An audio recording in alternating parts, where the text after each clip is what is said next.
पुराणों में गुणनिधि नाम के एक ब्राह्मण की कथा आती है। जब वह गुणनिधि ब्राह्मण आपकी कृपा का अधिकारी बन गया,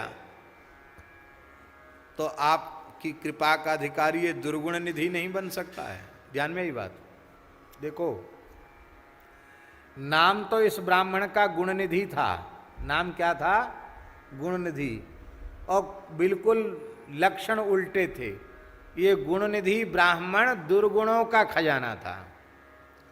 कोई ऐसा ऐब नहीं था, कोई ऐसा दोष नहीं था जो इसमें न हो। हजारों हजारों प्रकार के दोष इसमें थे। नाम गुणनिधि था। पवित्र विप्र कुल में जन्म हुआ था। पिता माता भी बहुत अच्छे थे, लेकिन दुर्भाग्य था, पता नहीं किस मुहूर्त में पैदा हुआ। पिता ने समय से सब संस्कार भी कराए, पढ़ने के लिए गुरुकुल में भेजा, लेकिन वहाँ भी पढ़ा लिखा नहीं, चला आया। बहुत उपद्रवी तत्व था, सारे दोष दुर्गुण इसमें थे, पापों को कहाँ तक गिनावें। माता पिता ने देखा कि तो बिल्कुल धर्म विदूषक ही है, धर्म को चरित्र को नष्ट करने वाला है, तो माता पिता ने भी इसको घर से निकाल दिया, गुणनिधि को। अब बेचारा इधर उधर भटकने लग गया। ये कई प्रकार की कथाएं प्राप्त होती हैं। एक कथा ऐसी भी प्राप्त होती है कि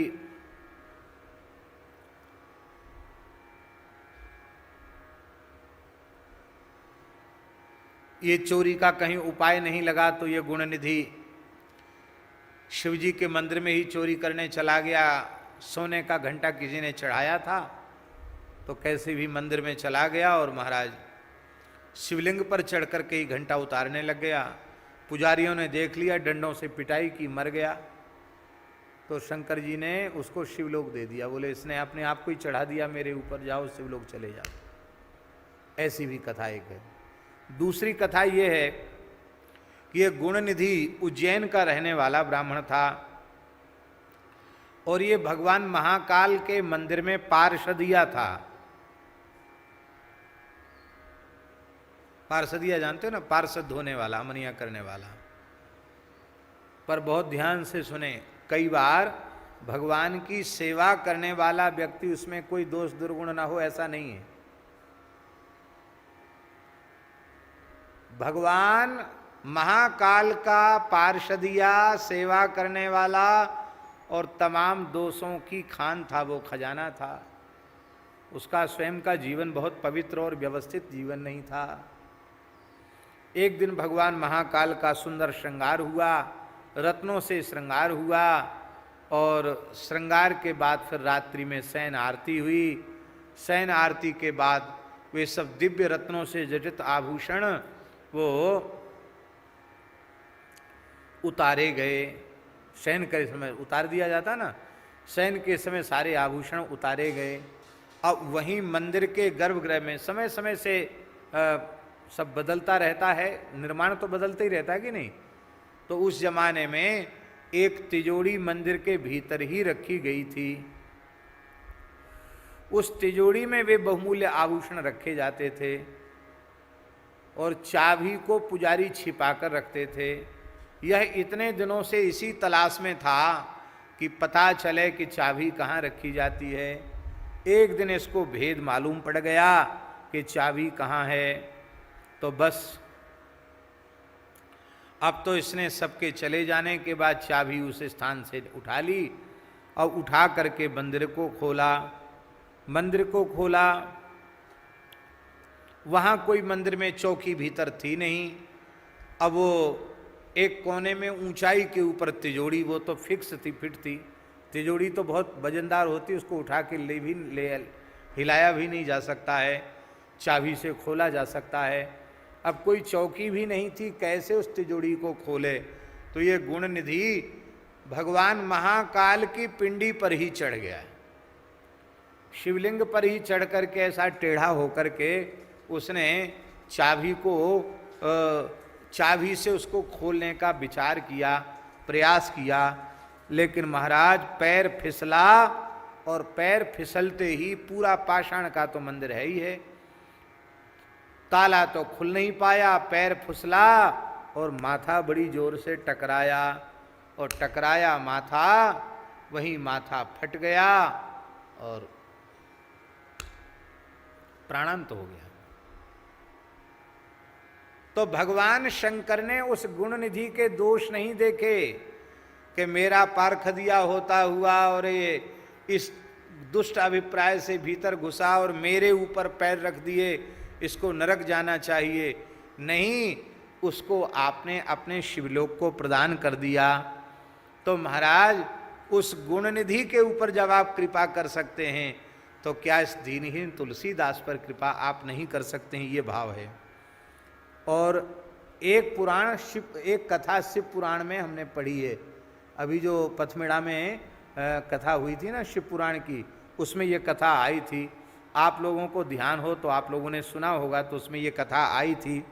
शिव पुराण की ज्ञान संहिता के 75वें अध्याय में गुण निधि की कथा मिलती है। उसमें अलग प्रकार की कथा है। आप लोग कहेंगे कि आपने 2-3 तरह की कथा सुना दी, ये क्या मतलब हुआ, कौन सी सही है? कल्प भेद से कुछ घटनाओं में भी भेद हो जाता है, कहीं कोई घटना कहीं कोई घटना। पर ये शिव पुराण में दास ने पढ़ी हुई कथा है, बड़ी सुंदर कथा है। शिव पुराण में महाराज जी लिखा है कि ये गुण निधि, शेष कथा तो जो हम सुना चुके हैं वैसी ही है, कि ये गुण निधि मूर्ख रह गया था, पढ़ा नहीं था, माता पिता ने घर से उसको निकाल दिया और अब इधर उधर जो है चोरी चपाटी करके और इधर उधर करके लूट खसोट करके अपना काम चलाने लग गया। ऐसे ही भटकता था, महापापी था। एक समय की बात है कि एक दिन फाल्गुन कृष्ण चतुर्दशी आई, जिसको शिव चतुर्दशी कहते हैं। शिव चतुर्दशी को ऐसी कुछ विचित्र स्थिति बनी कि इस गुणनिधि ब्राह्मण के पास कुछ भी खाने की व्यवस्था नहीं बन पाई। कोई ठिकाना तो था नहीं, ऐसी लूट खसोट करके अपना गुजारा करता था। उस दिन बेचारे को कुछ खाने को नहीं मिला, मिलता तो खाता पीता, लेकिन कुछ व्यवस्था ही नहीं थी बेचारे के पास, कहीं किसी ने कुछ दिया भी नहीं। तो वो न चाहते हुए भी शिवरात्रि का व्रत हो गया उसके द्वारा, कुछ नहीं खाया पिया बेचारे ने।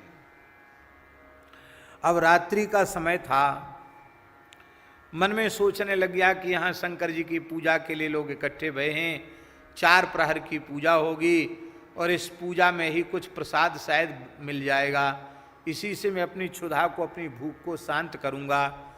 तो वहाँ भी लोभ पूर्वक ये गुण निधि वहाँ बैठ गया। वहाँ शिवरात्रि व्रत की कथा हो रही थी, तो कथा को इसने सुन लिया, व्रत के फल को सुन लिया। और व्रत के फल को सुन लेने के बाद इसके मन में एक बात आ गई कि दिन भर तो बिना खाए बीत ही गया, वो आधी रात भी हो ही गई, तो अब काहे को हम कुछ मांग करके जांच करके अपना व्रत भंग करें। चलो कैसे भी सही, अनजाने में ही सही, आज हमसे व्रत हो गया तो अच्छी बात है, ऐसा इसके भाव मन में आ गया। और वहाँ से वह जैसे ही कथा सुनकर आगे बढ़ा कि मार्ग में ही किसी ठोकर के लगने से अंधेरे में इसकी मृत्यु हो गई। पर शिवरात्रि व्रत कथा श्रवण मात्र से इस गुण निधि ब्राह्मण को आपने रीझ करके शिवलोक प्रदान कर दिया। तो भगवान ऐसे करुणामय हैं आप कि आप जीवों के दोष दुर्गुण देखते ही नहीं, न जाने कौन से गुण पर दयानिधि रीझ जाते हैं। कंठते गिरत न जाने नाग, प्रसन्नता पूर्वक उन्होंने राम नाम का उच्चारण करते हुए देह त्याग किया और राम नाम की महिमा से इस कराल कलिकाल में भगवान की सन्निधि में प्रस्थान किया। कल रात की ही घटना है। हम उन राम नामानुरागी कानपुर वाले नामनिष्ठ श्री मिश्रा जी को वंदन करते हैं।